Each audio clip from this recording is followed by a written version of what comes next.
And I've barely had my coffee. Ooh. Time for more coffee. Have a big cup of NFL news and notes. How about that? How about this?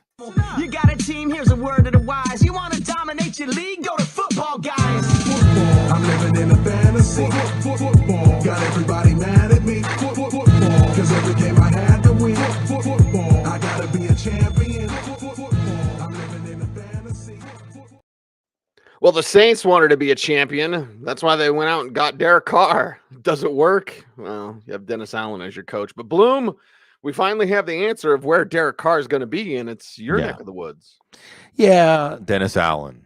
Let's just do what we did before, but 9 years later. I don't know, Cease. Look, I can defend this on one front only, that the NFC South is there for the taking. Derek Carr's the best quarterback in the NFC South for now. But otherwise, I'm going to soapbox this, okay? Sorry. I think that mid-level quarterbacks, we're going to talk about Geno too, and I love Geno, and I'm so happy that Geno got paid, but I think that mid-level quarterback salary is getting out of hand. Like, I get it. Look, Josh Allen, Patrick Mahomes, et cetera, like Joe Burrow, Justin Herbert, like they're worth $50 million a year, okay? But when you're getting to 30, 35 million for Derek Carr and Geno Smith, when Andy Dalton, what's Andy Dalton going to get?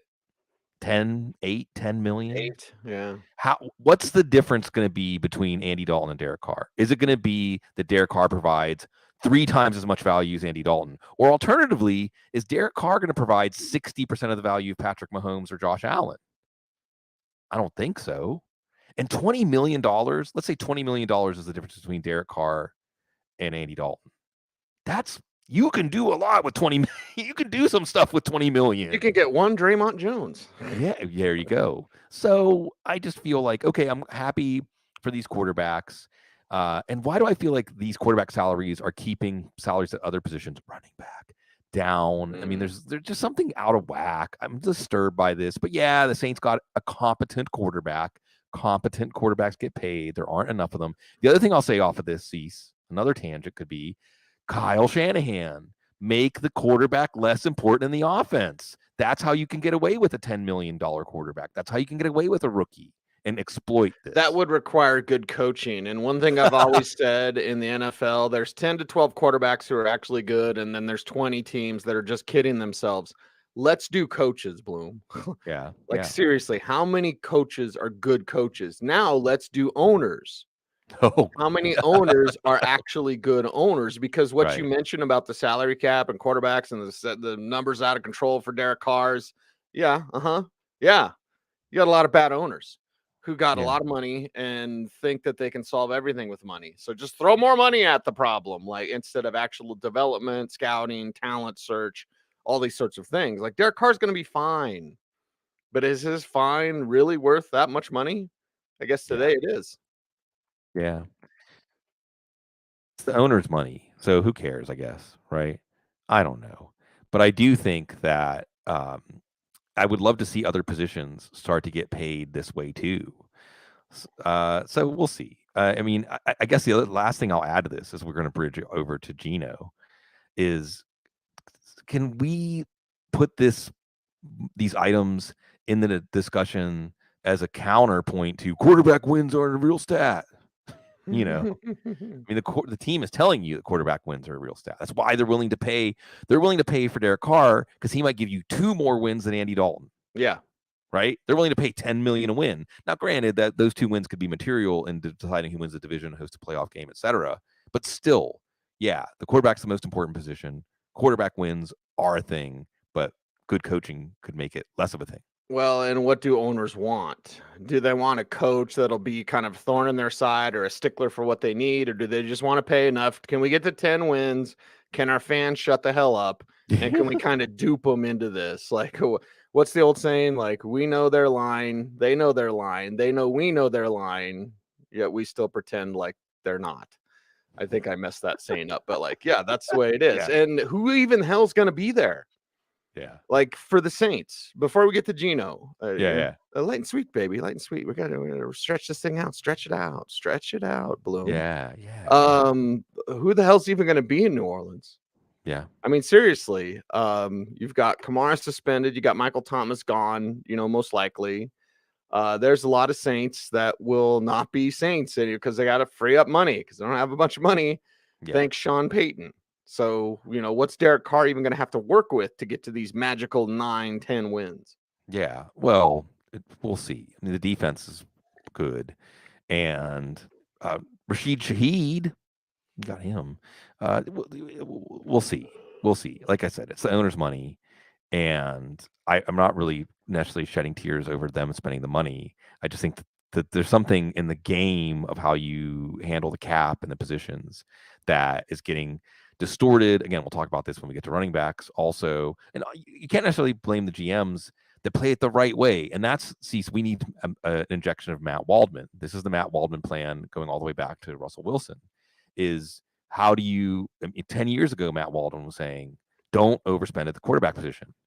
Build your team, and then when you do hit on a quarterback and keep taking shots, but second and third rounders, Hendon Hooker, right? Like keep taking Jalen Hurts, keep taking shots, and then when your quarterback is ready and you find one, then you have a championship team around them. And then when you're paying for Pat Mahomes and you're paying for Josh Allen or you're paying for Joe Burrow, you're doing it gladly. Yeah.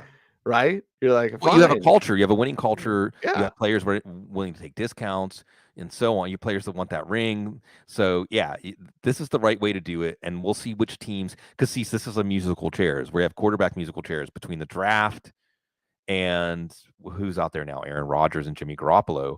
There are more teams that need quarterbacks than quarterbacks. So which owner, which GM is going to be smart enough to say, no, I'm not going to go in for that? Because these draft talk, we'll have a lot of draft talk. I consider it 50-50 that quarterbacks go 1, 2, 3 or 1, 2, 4. And certainly I think it's like 80-90%. It's 1. Well, you better not be talking about Will Levis as the third guy. Well, no, it's Anthony Richardson. But my point is, I think that you're going to see quarterbacks go 1, 2. Well, here's the bad thing for Anthony Richardson. Then he needs development. Like, I know this turns into an Anthony Richardson conversation, but like his combine stuff, and I'm not saying record setting because I mean it'd be dumb to be like he's going to set all these records, but everything he did we already expected. Why is his film so inconsistent? Like the tools are already there, the physical stuff's there. But now he's going to go to a team that desperately needs him to be more ready than he is right now. That's bad for that young man. Yeah. Hopefully it works out, but it's about fit. Like, back to the Derek Carr thing. Like, is Derek Carr the right fit? Is there fit here? Like, let's get to Richardson a little bit later, baby. But like, it's Dennis Allen. Like again, like you still have Dennis Allen, New Orleans, and you still have crappy internet. Dennis Allen is the Cox internet unplanned outage. Yes. Sorry, Joe. I'm talking about the internet company. I can't help it if they're named Cox. It's Cox Internet, right? Are they still Cox? Is that Cox? We lost that $1.31. Gone. Poof. I know. Monetization. This is not for children. They're just sitting around talking about Cox Internet. Cox Internet. It's still called that, right? Yes. Oh, okay. Yeah. Sorry. But yeah, New Orleans just still got bad internet, and your quarterback's not going to help that much because you got a bad head coach, Dennis Allen. Congratulations. Yeah. And again, that's why it's tougher to do. And this is why, and God bless Mickey Loomis, but like you need to do what San Francisco did, and you get John Lynch and Kyle Shanahan at the same time, and you have ownership that just steps back. Remember, the first 2 years of Kyle Shanahan coaching, he had the same record as Vance Joseph, who got fired and had no power with Denver, same record. And now Kyle is seen as that dude, but it took some time to build that team, Bloom, like you're saying, and it took patience from an ownership or an ownership group to be like, let this just happen naturally, because there are too many egos. There's way too many egos in the front office, unless you have a John or a Kyle. And I will tell you this, and I'm not saying too much, but people know how close I am to those two guys and to that team. They don't always get along. Sure. But they come together and they find what they do agree on, you know? Yeah. Well, I think that, again, it's really awesome. I think the off-season shows are so satisfying because it allows us to highlight how every football topic is connected up to every other football topic: team building, positional value, the draft, free agency, coaching. And I think we have had some interesting news this week that gets all the juices flowing. And again, I wanted, as we transition to Geno Smith, I'm happy for Geno Smith.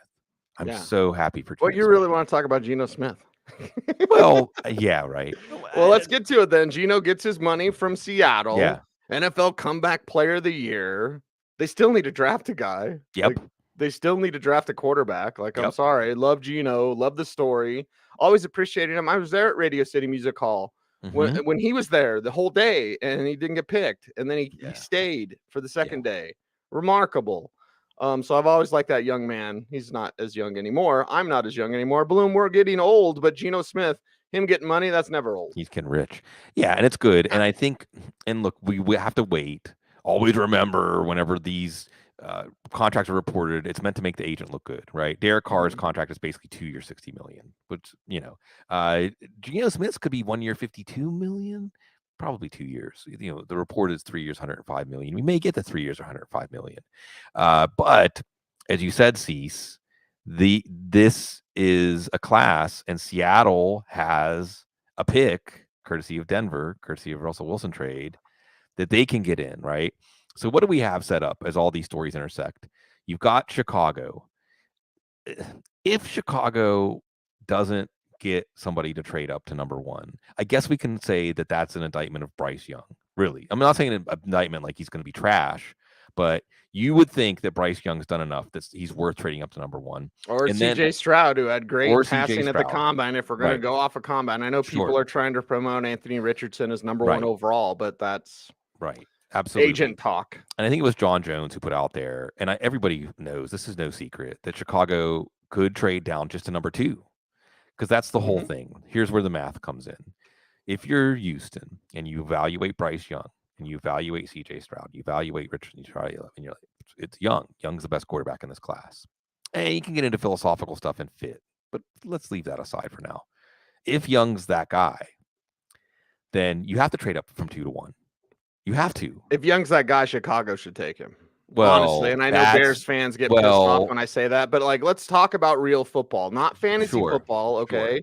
Not he was the number QB1 from week 7 to blah, blah, blah. No, shut up, okay? Stop. Everyone stop. If you're talking about pure passing ability and quarterback ability, not just rusher ability, because right now with Justin Fields, we don't know if he's Jalen Hurts or if he's just going to continue to be mainly a rushing quarterback, which that means he won't last. Bryce Young is a pocket passer who can run, and he's very dangerous as a passer. Yeah, and again, I'll tip the cap to Adam Harstad, who I love, who we both love, who has pointed out. The man. He's the man. He's the smartest person I know. Him or David Dodds.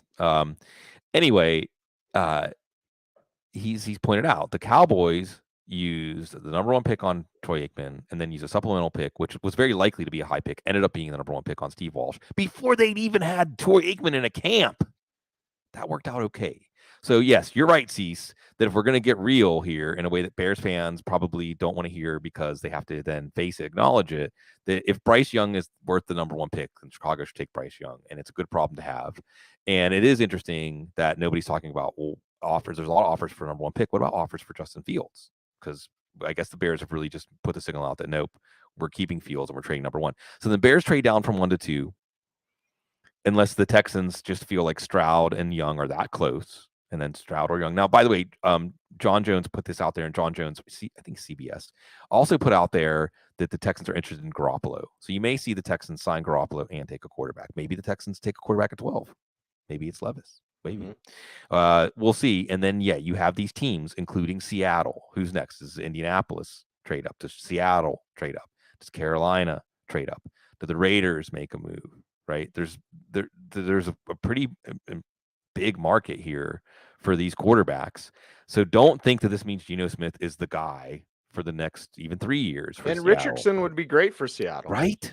That's the type of place he needs to go. Because if he goes to a place where he's got to play, he's not going to be ready to. He's not ready to play.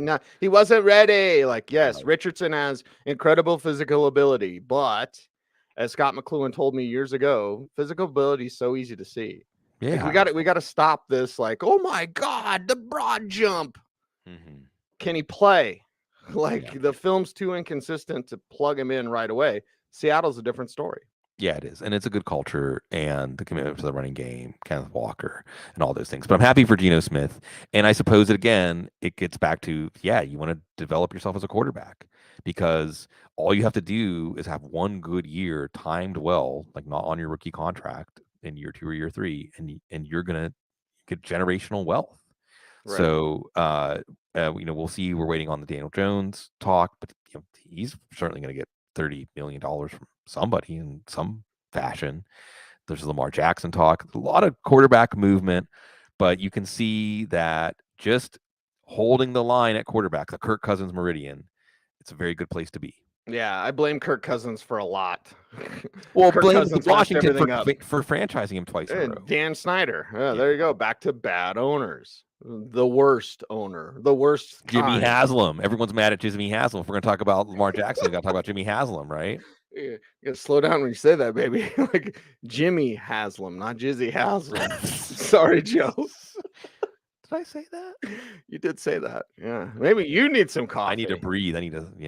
Yeah, okay. Well, let's wrap up the quarterback conversation. The people in the chat room, react to me, want us to talk about Lamar Jackson today, as of this recording, March 7th, 2023, and it's probably at 4 p.m. Eastern or whatever is the deadline for franchise tag. If there's going to be a tag and trade of Lamar Jackson, the tag can happen today. The trade has to happen later, but there has to be a tag soon, today. Yes, it has to be soon. What are the tea leaves on Lamar Jackson at this moment, Bloom? They're going to keep negotiating. Boy, it seems like if they were going to be able to negotiate something that would have happened already. Yeah. Then the big question is, and we've talked about this already, the exclusive versus the non-exclusive tag. And the Ravens are going to tip their hand a little bit. I think it's about 13 million difference. Don't quote me on that. Like 32 million versus 45 million, something like that. However, so exclusive tag means that no one can negotiate with Lamar Jackson, and basically he just has a choice of whether to reconsider some of the terms of the Ravens. Remember also in this that Jackson is representing himself, doesn't have an agent. Or you go to the non-exclusive, and now he can talk to other teams. And then if he agrees to a contract, then the Ravens can just match it. The Ravens can say, okay, now we know what there's your market. So, and you were willing to take this from this other team, so we can just say, okay, we'll give you that. Or they can take 2 first-round picks. Now, I think we can say pretty definitively, Cease, that if they only get 2 first-round picks for him, they messed up. Mm-hmm. That's a whoops. That's a big whoops. Yep. But how can you engineer this so that you can trade him? I mean, it's exclusive tag. Maybe you can trade him. Maybe. I mean, look at the NFL. There's tampering. There's all kinds of stuff that they do. Like you can still figure out contract terms, basic contract. Come on, agents talk to GMs. They know. So we'll see. But I think we have to look at this as highly unlikely that Lamar Jackson plays for the Ravens this year. And I don't know where it went wrong, Cease. I mean, I think this relationship, it started to have a split. Maybe they stuck with Greg Roman too long. Remember, Lamar Jackson told us a couple of years ago, it feels like the defense knows what play is coming. I mean, look, there are a lot of quarterbacks that might think that. Right. But to say that? Yeah. So this is not that surprising that this relationship could be broken down to the point where Lamar Jackson's like, I don't want to play for the Ravens. And how can I no longer play for the Ravens? Speaking of Deshaun Watson. And then Deshaun Watson and Jimmy Haslam kind of hovers into this. And I get it. The other 31 owners with Jimmy Haslam, like, why did you do that? And Russell Wilson didn't take a fully guaranteed. And all these other quarterbacks that have signed didn't take full. I don't care. Lamar Jackson should insist on a fully guaranteed contract. He should insist on the contract that Deshaun Watson got. And he deserves it. He's earned it. If the Ravens aren't willing to give it to him, or if the Ravens are willing to give it to him, but he doesn't want it from them, that's totally rational. I mean, this is your one career. And I think, again, we're circling back to the player empowerment era. I know I'm going to root for Lamar Jackson. I'll probably root for the team by transitive property. And I think that if the Ravens only end up with 2 first-round picks, the worst part of that is Lamar Jackson makes that team so much better, whatever team he goes to, that they're going to be low first-round picks. Yeah, and he's better than any first-round pick that you'll be capable of getting. So if you're Baltimore, you done mess this up. And back to our Lassie Barks, when did I first talk about tag and trade for Lamar Jackson? Like November. Don't think that this is a surprise to anyone around that building. That's been cooking for some time. Now, why? The why is fascinating, Bloom, and the where is also fascinating as well. Did I read correctly that it's the first time since 1973 that a division will have all 4 new quarterbacks? The NFC South will have 4 new quarterbacks. We just did talk about Derek Carr. Right. Poor planning. Yeah, poor planning. But okay, is that now Atlanta? I've always held steady with Carolina, but is it actually Atlanta? And you ask, like, what went wrong? What did they ever do to put anything around him? Right. Mark Andrews wasn't their plan. Mark Andrews was a mid-round pick that worked out. He wasn't even the first tight end they drafted. He wasn't the first tight end they drafted. Draft. Right. So they're like, here's Hayden Hurst. Oh, he can't play. Oh, here's Mark Andrews. Oh, he can play. He can really play. Right. But the receivers, and then if he did mesh with any receiver, like, get him out of here. Trade him. Like, he wants to get paid. So what? Huh? And it's almost. And listen, I hate the Ratbirds, and Brandon Stokely always gets mad at me when I call him that because he won a Super Bowl with those guys, and the worst Super Bowl in history, Super Bowl 35, is so boring. Hey, it's Kerry Collins, everybody, against a historic Ravens defense. But doesn't this seem so out of character for the way the Ravens operate business? Isn't this just weird? Because you're mentioning the tag, an exclusive tag, and I'm just like, that's just bad business. Like, it's kind of cheap. It's kind of dirty. They're doing Lamar dirty, and he's not just going to bend to their will. But this is so unlike what you would normally get from the Baltimore Ravens. It's curious. Yeah, you're not used to this idea of, the Ravens are one of those organizations like the Steelers. The players, once they're in the building or once they hear about it from other players, that's what they want to be part of, that total commitment. So it is surprising. And see, who knows? We could get into human psychology here and Lamar Jackson. You can get into Lamar Jackson's background. And I don't want to speculate. I don't want to sit here and psychoanalyze him from afar. But I think we can say that you have to earn Lamar Jackson's trust. Yeah. You have to earn his trust. Yeah. And I think that he has earned his teammates' trust. So you see how much of management is psychology, is understanding somebody's psychology. And the Ravens, I think, have failed to grasp that. And whatever offers they want to leak out, I'm going to get salty, Cease. Whatever offers they want to leak out that Lamar Jackson didn't take, right? Now, Cease, you get this stuff. I'm frustrated, man. People are bringing up, well, the NFLPA is getting involved and telling Lamar the NFLPA didn't get involved with these other. Who cares? Oh my God, the NFLPA is actually doing their job, trying to maximize a player's position, and we're going to say that's bad? Really? That's union sticking up for that's their how client. Anti-labor we are? And I don't care if it's like we get this money for playing a game, whatever. They deserve their share of the value they create. So the Ravens, there's no way you can analyze this and say the Ravens were just rational actors and it's Lamar. Lamar's the problem, because there were ways to ensure in this relationship that we would not end up here. It's a good one. It's a real interesting one. And by the way, people say, well, he's not durable. Do you really think Lamar Jackson missed games strictly because he couldn't play? Really? You really think that? You go ahead and look it up.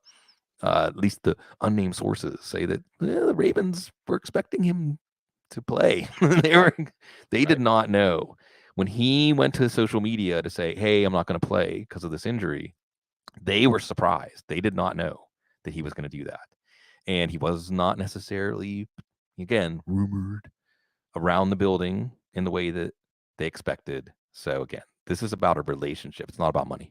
Yeah, that's what it is. And it's about communication, and all that's broken now. It's all broken. It's all gone. You did mention Daniel Jones. Do you have any other quarterbacks before we get to the other wait, that's coming later. We'll see what happens with Daniel Jones at the deadline. And look, and again with Daniel Jones, I don't care what you think about Daniel Jones, whether he's worth the money, whether the Giants are crazy to pay him $30 million. He's doing the right thing by maximizing his leverage, because if they have to use the tag on him, they can't tag Barkley. Barkley gets to have the market set his price. They don't want that. So yeah, he should be saying, okay, I want $45 million a year. Then I want 3 years, $135 million or whatever. And if they're like, no, okay, well, let me know whenever you decide what you're going to do.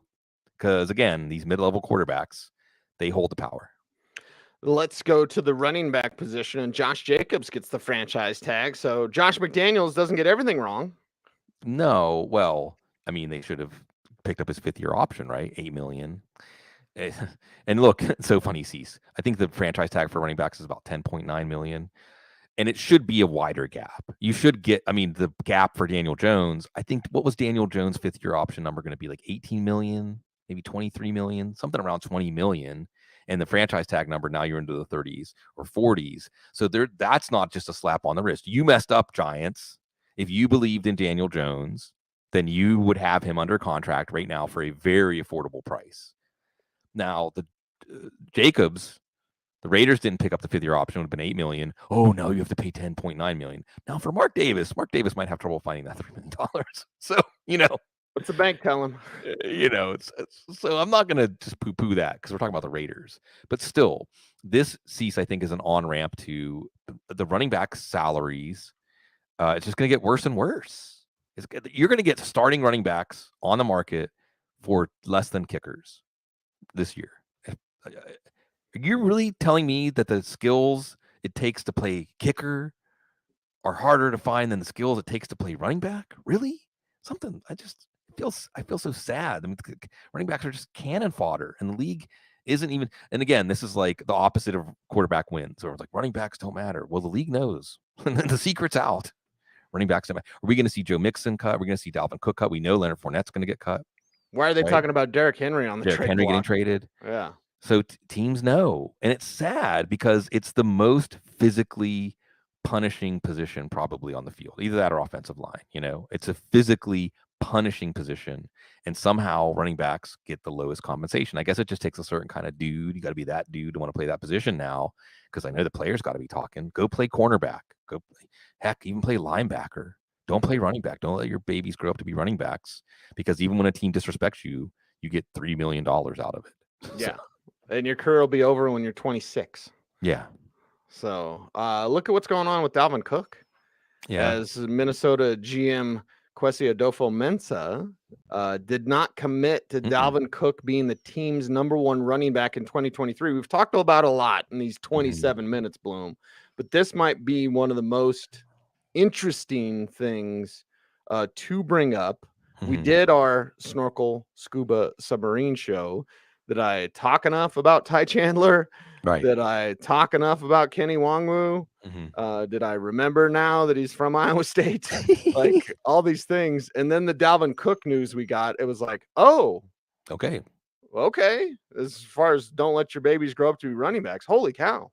Yeah, and I think the number is about 14 million is his cap number, Dalvin Cook. He does have a $2 million injury guarantee, and he did have shoulder surgery. Jimmy Haslam. Surgery. Jimmy Haslam.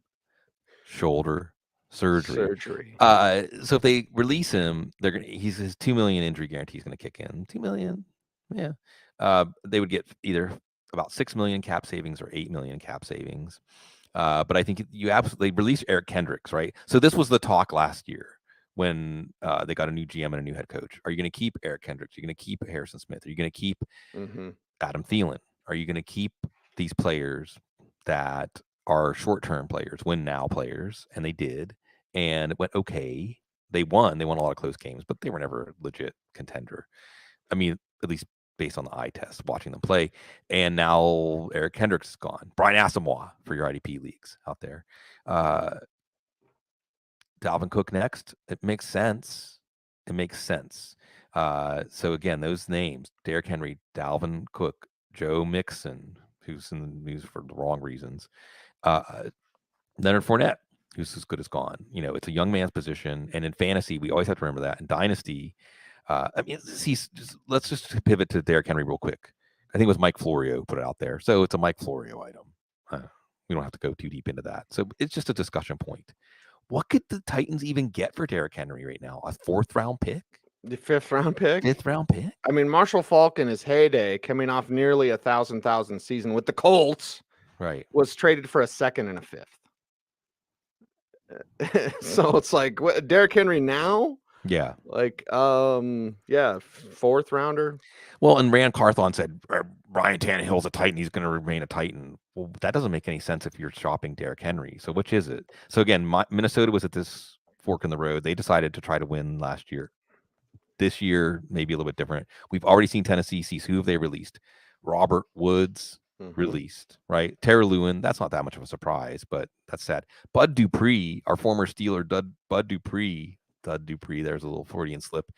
Found out on Twitter he was released. At least he got paid. Right. So the Titans are already tipping their hand. You know, they're tipping their hand about where they are. And we'll see. But just know that in the end, running backs are going to get the short end of the stick. And the other part of this, I think, our Jeff Bell, what's up, Jeff, pointed this out, that it's a perpetuating cycle.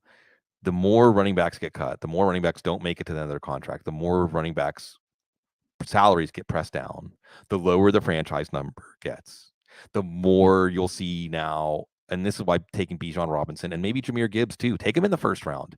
Take him in the first round because when you add on a 5th-year option, which is going to be low because the depression and 2 franchise tags, now you basically have a 7-year contract. You used up the guy. You don't have to commit. Exactly. See ya. Next. Here we are. Thank you. Next. Yeah. I think that's an Ariana Grande song. That's what happens when you have teenage daughters. You're like, I think I heard that song before. Thank you. Next. Anyway, thank you. Next. Chat room is saying the Diego brought it up. Cook.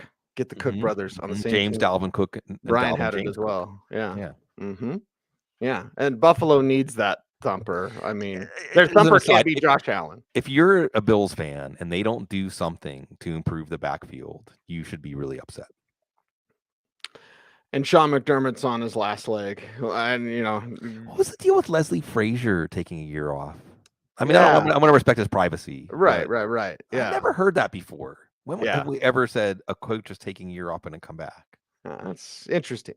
It's interesting to be sure. We'll move on from those topics. Well, we got one more running back, the Tony Pollard thing. Yeah. So not surprising. Yeah.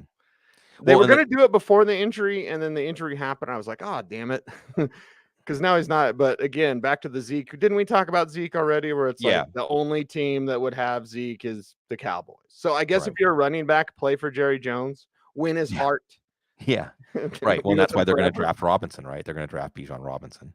That's the team that makes sense. But yeah, I think with Tony Pollard, this is totally predictable. The other shoe dropping here is what are they going to do with Zeke? Certainly, he will at least be renegotiated, taking a big pay cut. Perhaps he could be released. They like Malik Davis, and we should not rule out them making a move. I think that they themselves, Stephen Jones, did not rule out taking a running back in the first round or early in the draft. So, hey, you didn't hire Brian Schottenheimer to throw the ball. Exactly. What's this? Barbara A. Carroll says Bill should pick up Barkley when the Giants cut him. When the Giants let him walk, Well, I mean, that makes imagine Barkley with the Bills. I mean, just anything. They need something more than James Cook, and everyone loves James Cook. That's fine, but you need that thumper. You need that big body. You need playoff football. Your Buffalo, stop talking about it. We're gonna win a Super Bowl. Like you're not even getting there. Yeah, we'll see. Look, Barkley makes a lot of sense. There's a lot of connections between the Giants and the Bills franchise. Last year, when there was whispers about, hey, could the Giants trade Barkley now, get something for him now? The Bills were the team that a lot of people automatically put together there. So we'll see. So I think all these things we're talking about in these speculative terms set up that what's really fun is today, Tuesday, is the franchise tag deadline. Next week is free agency, right? Yep. So the plate tectonics, make sure you don't have any loose stuff on your shelves It's going to start rattling. The dishes are going to fall off the shelves pretty soon when we start looking at what these teams are now and what they're going to be for next season. The dishes are done, man. I would say keep your Tuesdays open. It's a Tuesday. Keep your Tuesdays open. Yeah. We're gonna have a lot of crap to talk about. Yeah. That's how we do it around the National Football League. Calvin Ridley's back. Good on Jacksonville, and I'm so happy for Jacksonville because they got their guy, and they're moving forward with weapons. And when Evan Ingram does what he did last year, or Christian Kirk does what he did last year, and Zay Jones, my God, Zay Jones, we've talked about it a million times. So hell yeah, Calvin Ridley, the redemption team. And what he got suspended for was dumb. Yeah. The NFL is in bed with every flipping casino under the sun. Gambling's just what everybody does. It's no longer the dirty secret. And I'll admit, as someone whose job is football, the NFL's popularity for decades was our whole because lifetime. of gambling. Yeah, our whole lifetime was because of gambling. And then fantasy football took over, and then the NFL caved on the gambling thing. We're totally against it. No, what do you think? In the 80s, Jimmy the Greek was out there and Brett Musburger talking about, this thing, and they would give those gambling tips without giving gambling tips. Remember that? Remember when we lived in that day? Yeah. So it's okay, Calvin Ridley put some money down on, oh my God. Seriously, that's the NFL is really coming down. You need to. Yeah. Because the NFL needed to remind everybody that they are an organization of integrity. Yeah, a corporation is a corporation of integrity. Integrity. The only corporation with integrity is Tegrity Farms. Put that in one of your comic books. Legal weed. There is a superhero that I think gets his powers from marijuana. That's already out there. Oh, and by the way, speaking of something that's already out there, Chuck Dixon, who's a long time comic book writer, has worked with Sylvester Stallone, is on Indiegogo right now to do a prequel to Rambo. Oh. Remember how I've talked for years? I want to do a prequel to Rambo. I wanted the twist to be you didn't know it was Rambo until the very end when he puts on his uniform and you see because they just call him JR during the movie in Vietnam. But they're actually doing a comic that's a prequel to Rambo. So wow. Well, look. You've opened up the Pandora's box, Bloom. Yeah, well, what we saw last year was the prequel to the Jaguars being a good team, here to stay. And I mean, we just talked about the Titans, how the Titans are throwing all this stuff overboard. It's because they can see that they can't race with the Jags right now. They can't keep up with them. And again, for fantasy, because I think we have something to do with fantasy football. You mentioned fantasy football already. Trevor Lawrence to the moon.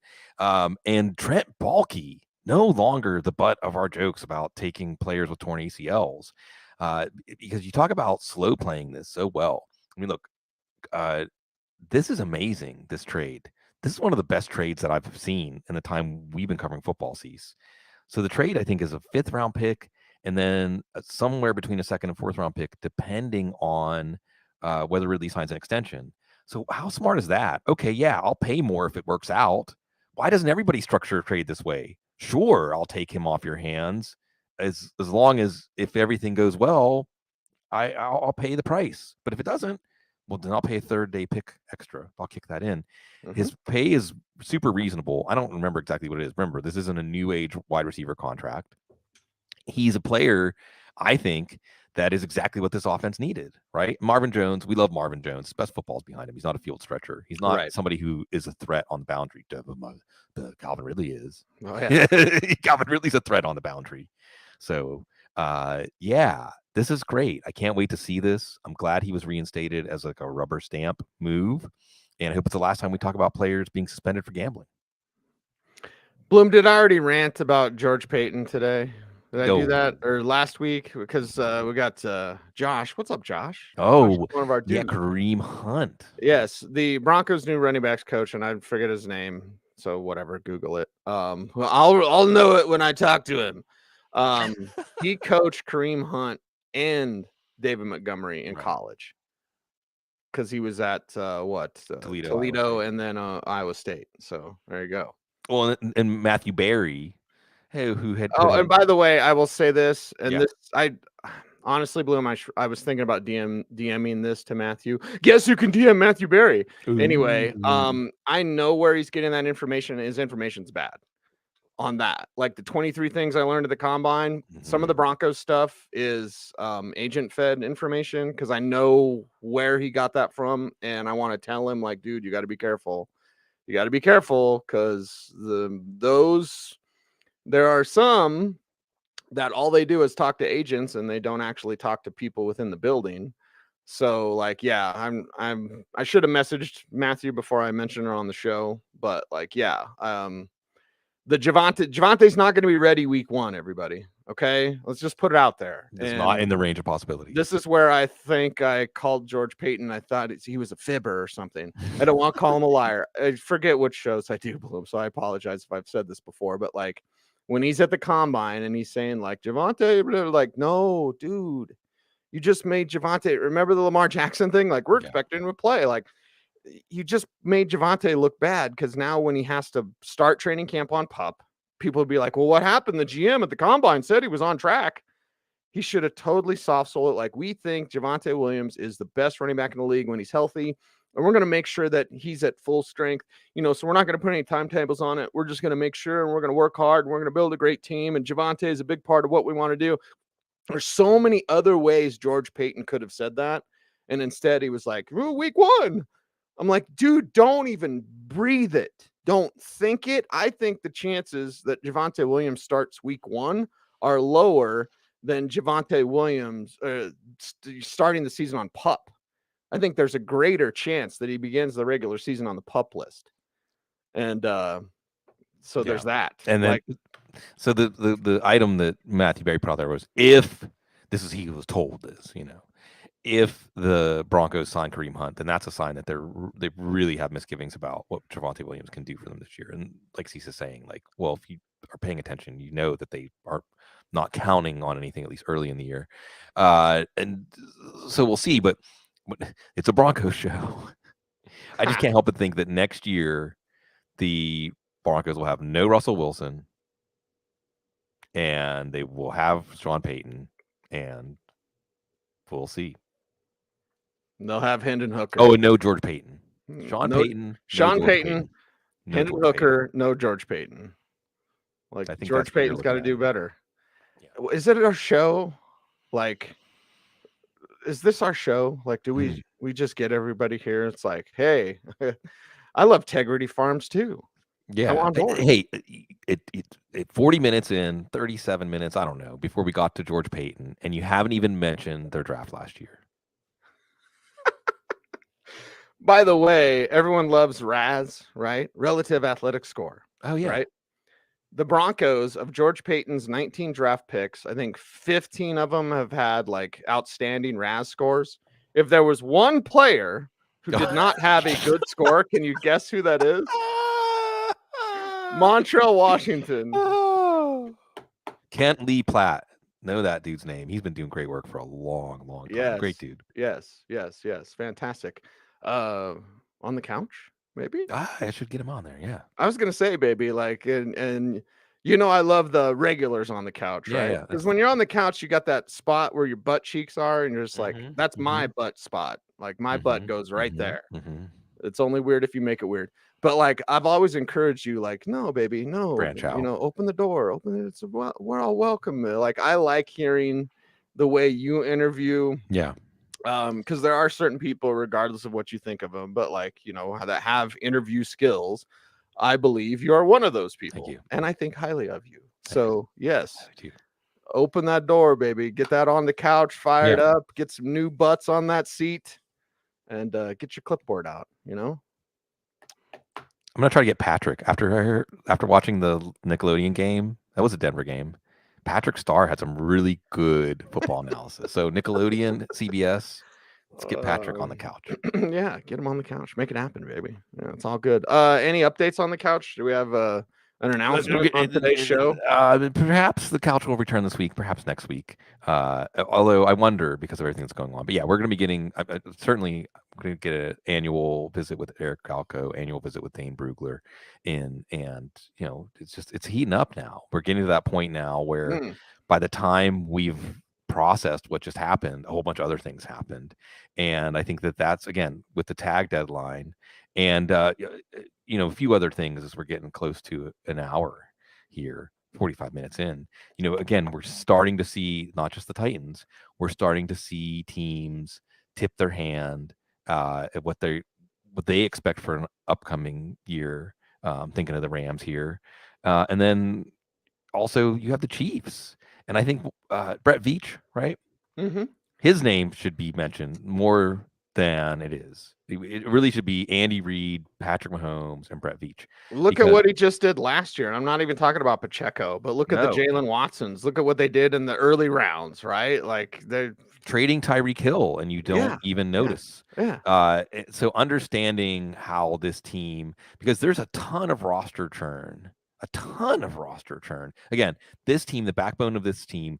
Is it a dynasty now, Cecil? The backbone of this team. You had to get that in there. I had to. The backbone of this team is Mahomes, Kelsey, and Chris Jones, who they're going to pay. And that's the thing is Veach doesn't have a one-size-fits-all approach. It isn't like if you want to get paid, too bad, we're just going to replace you, because some players know Chris Jones is irreplaceable. I think he's going to get paid.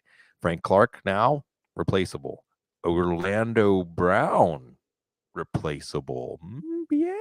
Well, I'm going to trust Brett because he's done an incredible job roster building and having a lot of roster churn, but consistency on the field. Do you have a suggestion box in your office? Sure. Okay. Because Kyle Soppy, Mm-hmm. he's getting a lot of requests in the chat room. So, okay. Good. Good. Kyle. All right. Yeah. You should get Jake Plummer on, dude. Oh, yeah. I know Jake. I know him. What did he drive? Not a Honda Element. No, it was a Honda Element, It's a good vehicle. They're collector's items now, just like the FJ Cruisers. They are. Bloom, I will reveal something today. Ooh. And don't bring up what I used to say about what Jake Plummer drove, because guess who's doing commercials for Honda now? Oh, okay. Great. Yeah. When they called, I was like, I love my Honda Pilot. Well, I'll tell you this, Frank Schwab. Shout out Frank Schwab. His Accord must have had like 300,000 miles on it. Yeah, they just go and go and go. Yeah. So like when his Accord broke down finally, and he was driving like a 93 Accord, right? Mm-hmm. When it broke down, you know when he went and got? He went and got another Accord. Yeah. Yeah. Well, I'm at least you're not doing commercials for Kia or Hyundai. I won't say anything else because maybe they want to sponsor the Audible. I know. You never make fun of a potential sponsor. So, but yes, they're not going to sponsor the Audible. Just go to TikTok. Exactly. There you go. Was that a wrap? Rams. I mean, the last thing I think is we got to mention the Rams. He's got to mention the Rams.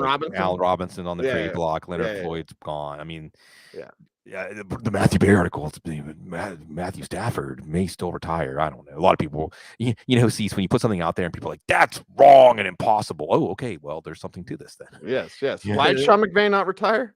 Exactly. Like, they needed someone to turn the lights off, Cease, at the end of the night.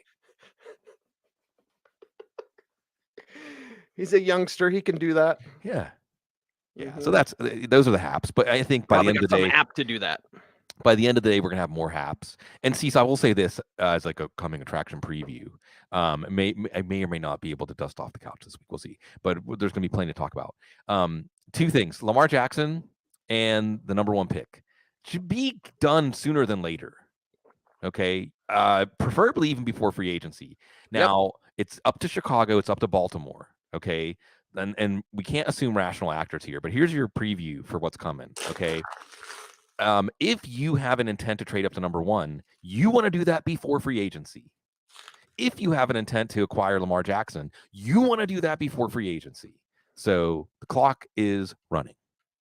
It is running, and it is the Audible. We didn't talk about Aaron Rodgers because Brian asked, did we miss the Rodgers talk? No, the Jets. I'm so just done talking about Aaron Rodgers. Well, unless we're going to talk about, some sort of, his life DMT or whatever. I'd talk about psychedelics and Aaron Rodgers. I think that'd be fun. Maybe Joe wouldn't like, hey, buddy, can you stop talking about mushrooms on the Audible, buddy? Now, that's an endorsement deal I might be able to get. Hey, that's why you talk to Jake Plummer. Right. He's got his mushroom farms here in Colorado where we treat you like adults. Bloom, come to Colorado. I will. I'll say this. I'll say this about Aaron Rodgers. And I didn't want to, I feel bad because people down here love the Saints. They love them, truly love the Saints. So you have to tell yourself something good about this Derek Carr thing.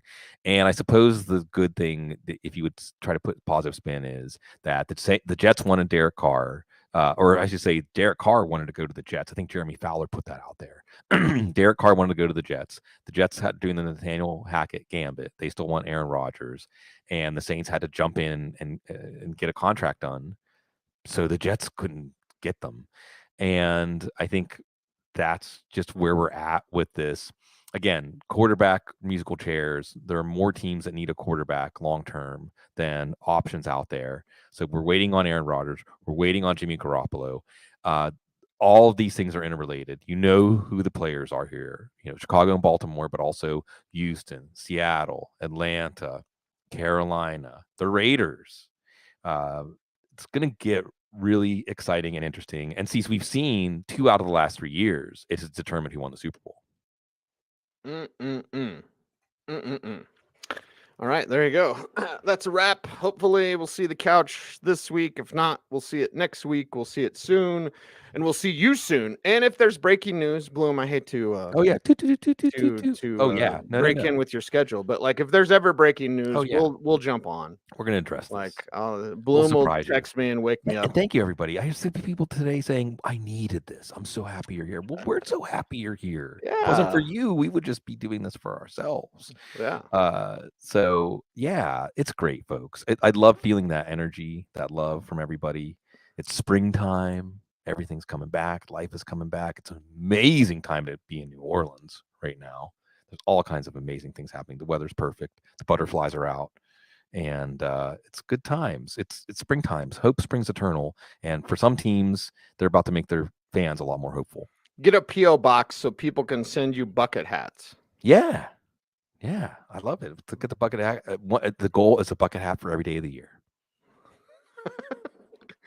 Have some closet space for that, or at least a big tub, right? One of those big moving tubs. Hey, be careful with that one. It's on my bucket hats. Just I can organize my color.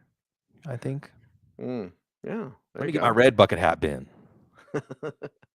All right, that is a wrap, everyone. And make sure to get the Football Guys rookie guide. Yeah. We haven't talked about that yet. You did bring up Jeff Bell.